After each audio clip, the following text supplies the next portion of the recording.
Home button में हम click किए और यहाँ पर एक स्लाइड आगे, click to add title, click to add subtitle. ठीक है,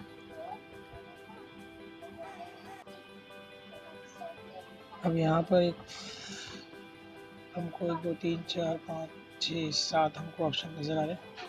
पहला है क्लिप बोर्ड। क्लिप बोर्ड में सिर्फ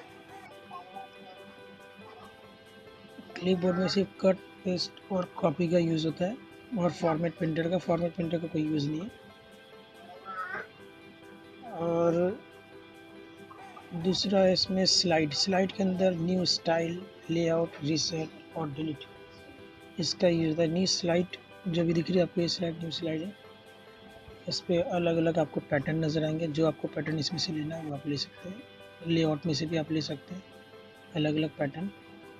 स्लाइड जो भी आपको इसमें से पसंद है। Section header two content comparison, title only blank, content with caption, picture with caption, जो आपको पसंद है आप ले सकते हैं। मैं ब्लैंक को प्रीफर करता हूँ, तो ये आप कोई भी इसमें से लेआउट ले सकते हैं।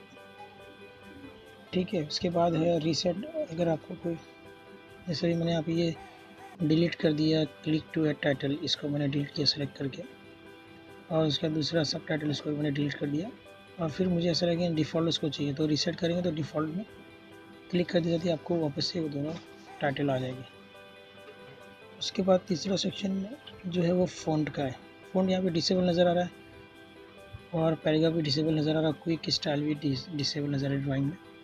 जब हम जैसे ही इसमें क्लिक करेंगे डायलॉग बॉक्स में, यहाँ पर वैसे देखो इनेबल हो गया।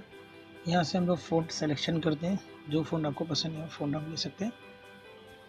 इसमें फ़ॉन्ट को सिलेक्शन है, उसके बाद इसमें साइज़ आप ले सकते हैं। आपको 96 तक इसमें साइज़ लास्ट दी हुई है, 96 तक इसमें मैं लिख देता हूँ जावेद सर।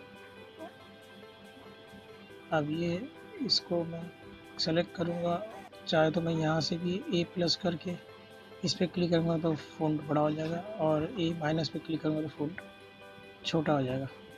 इस तरह से यहाँ से भी हम लोग फ़ॉन्ट की साइज़ को छोटा बड़ा कर सकते हैं। फिर इसके बाद हमको जो भी सर इसमें चेंजेस करना है उसको सेलेक्ट करना ज़रूरी है। फ़ॉन्ट को जब तक सेलेक्ट नहीं करेंगे इसमें कोई चेंजेस आपको नज़र नहीं आएंगे।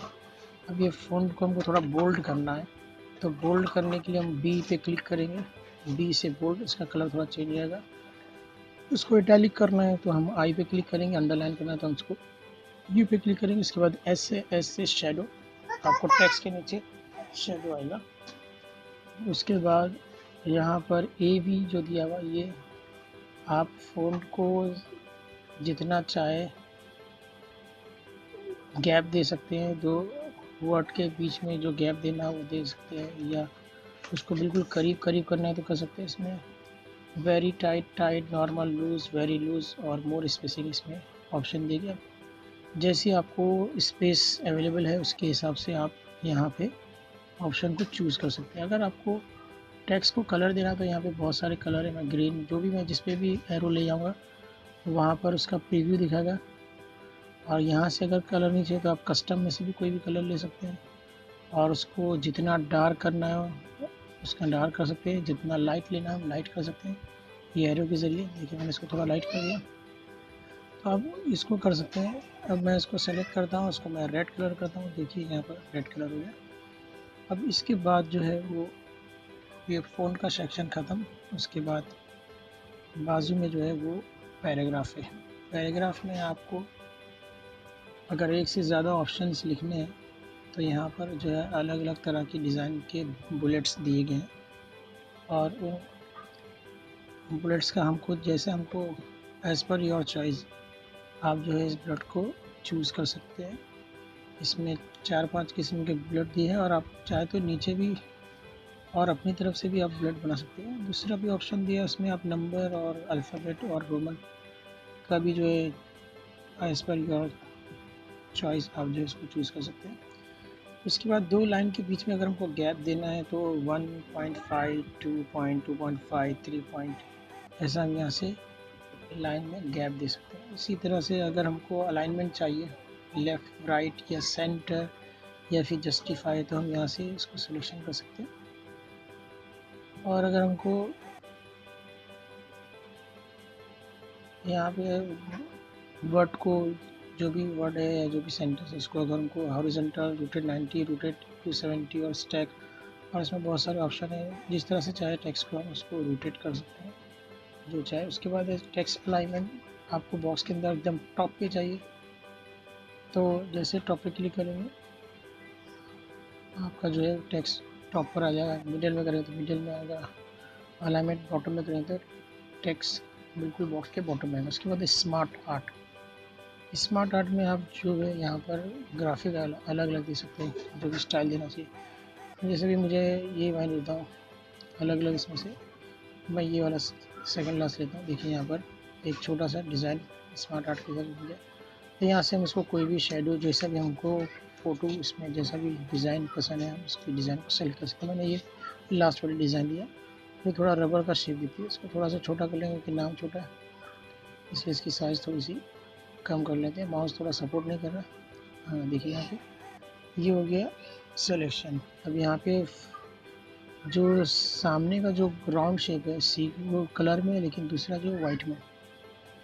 ठीक है, इसके अलावा हम लोग यहाँ से बहुत सारी ज्योमेट्रिकल डिज़ाइंस भी ले सकते हैं। अगर हम ज्योमेट्री के हिसाब से बनाना है तो बना सकते हैं, कोई भी एक डिज़ाइन ले सकते हैं। जैसे मैंने ये डिज़ाइन लिया, इसको मैं क्विक स्टाइल के ज़रिए, यहाँ पे पहले से बनी हुई है, पहले से स्टाइल्स अलग अलग बनी हुई शेडोज़ के साथ, हम जो भी चाहे इसमें से चूज़ कर सकते हैं और जो भी चाहे इसकी थीम ले सकते हैं। उसके बाद यहाँ पर इसके भी अलग अलग शेडो और दिए, अगर मोर थीम देखेंगे तो इसमें और भी अलग अलग शेडोज़ दिए हुए हैं, ओनली आउटलाइन भी दिया हुआ है, शेडोज़ के साथ भी दिया हुआ है। अब ये मैंने ऑब्जेक्ट को जो है, ये माउस थोड़ा गड़बड़ कर रहा है, तो ये ऑब्जेक्ट को मैं यहाँ पे थोड़ा सा लेने की कोशिश कर रहा हूँ। हाँ, तो ये ऑब्जेक्ट यहाँ पर आ गया। अभी देखिए ये ऑब्जेक्ट यहाँ पर आया, अब मेरा नाम इसके अंदर छुप गया है। अब मैं वापस से होम बटन में जाऊँगा, अरेंज में देखूँगा, इसको मैं ब्रिंग टू फ्रंट जो है उसको मैं ब्रिंग टू बैक कर दूँगा। तो देखिए वो जो डिज़ाइन बन गया था वो मेरे नाम के पीछे चली गई। ठीक है, अब मैं चाहे तो उसको वापस लाना है तो मुझे ब्रिंग टू फ्रंट करना पड़ेगा, तो वापस से वो सामने आ जाएगा। या तो मैं इसको ऑब्जेक्ट को ब्रिंग टू फ्रंट करूँ, या फिर मैं जावा सर जो लिखा है उसको मैं सेंड टू बैक करूँ तो वो पीछे हो जाएगा। इस तरह से अरेंजमेंट का ये ऑब्जेक्ट को आगे पीछे करने, अलाइनमेंट के लिए इसका यूज़ होता है। ये हम लोग अभी होम बटन में काम कर रहे हैं। ठीक है, उसके अलावा यहाँ पर शेप फिल जो दिया हुआ, अभी जैसे मैंने दूसरा जो वाइट है उसको मैं कलर दे रहा हूँ यहाँ पे, तो मैं जो यहाँ पे कलर दूंगा वो कलर इसके अंदर एरो लेके आने गया तो इसका प्रीव्यू दिखाएगा। मैंने ग्रीन को सेलेक्ट किया, देखिए अभी ग्रीन हो गया। ठीक है, अब मैं ऑब्जेक्ट को थोड़ा मूव देता हूँ। अब ये शेप को जब मैं क्लिक करता हूँ तो अब मुझे इसको आउटलाइन देना है। शेप को क्लिक दूंगा, यहाँ पे आउटलाइन देना है। यहाँ पर आउटलाइन मुझे किसी वो कलर की या किसी और कलर को मैं थोड़ा सियान कलर ले लेता हूँ। अब ये आउटलाइन बहुत थिन है, दिखाई नहीं दे रही, तो उसको मुझे थोड़ा सा ब्रॉड करना है। तो मैं यहाँ से 3 और 6 पीटी लेता हूँ। तो देखिए यहाँ पे इसका थोड़ा ब्रॉड में थोड़ा व्यू हो रहा है। उसको मैं रेड ले लूँगा तो थोड़ा और विजिबल हो जाएगा। कलर कॉन्ट्रास्ट बहुत ज़रूरी है, वरना आपके इफेक्ट नहीं आएगा। अब यहाँ पे मैं शेडो देने की कोशिश करता हूँ। जैसे शेडो दूंगा, ये जो 3D में जो था ये 3D से हट गया, क्योंकि ऑलरेडी ये 3D में बना हुआ था। इसको मैंने 3D का शेप देने की कोशिश किया, ये हट गया। अब मैं ये ऑब्जेक्ट जो मैंने प्लस वाला लिया उसको मैं 3D इफेक्ट देता हूँ। देखिए इसका 3D इफेक्ट आ रहा है, आपको शेडो नज़र आ रहा है। ये पहले से 3D था, इसको 3D करने से क्या होगा, ये 3D इसका हट गया। इसको मैं वापस से 3D में कर देता हूँ, यहाँ से सेलेक्ट करके कर देता हूँ।